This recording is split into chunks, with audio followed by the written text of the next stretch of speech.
Mercredi, le PLQ a officialisé 2 candidatures en Mauricie en vue des élections à venir. Il s'agit de Annie Pronovo dans Champlain et Nancy Mignot dans Maskinongé, respectivement ancienne mairesse de Saint-Tite et de Saint-Étienne-des-Grès. Une stratégie dont Charles Millard ne se cache pas. On va aller les rencontrer. Oui, la télévision, vous allez voir que des défis d'aujourd'hui, de demain, il y en a à journée longue.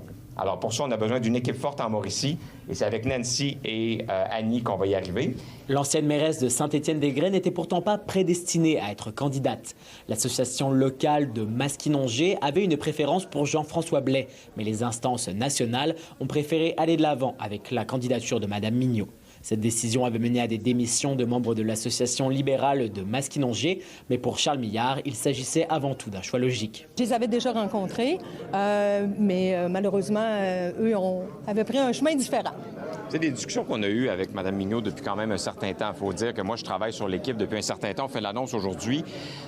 Et la composition de l'équipe, la diversité de l'équipe régionale, nationale, ça fait partie des décisions puis des prérogatives du chef à la fin.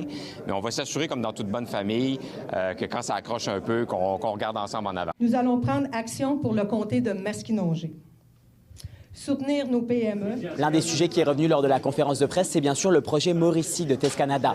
Annie Pronovo a été mairesse de Saint-Tite et lors des dernières élections, la municipalité avait voté en défaveur du projet à 85 %.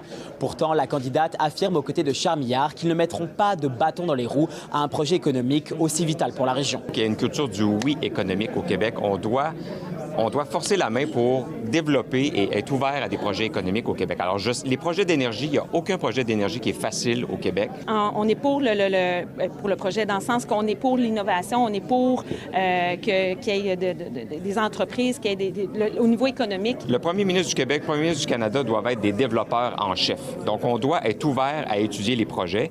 Et avec l'information qu'on a actuellement, moi, je pense que le projet doit se poursuivre.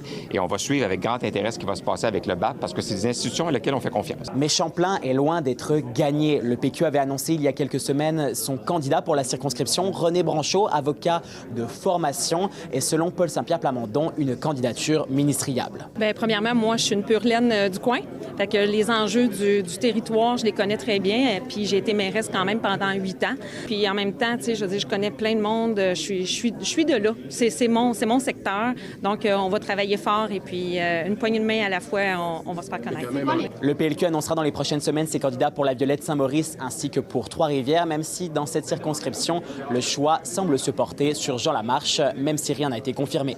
À Trois-Rivières, Samuel Bideau pour Nouveau Info.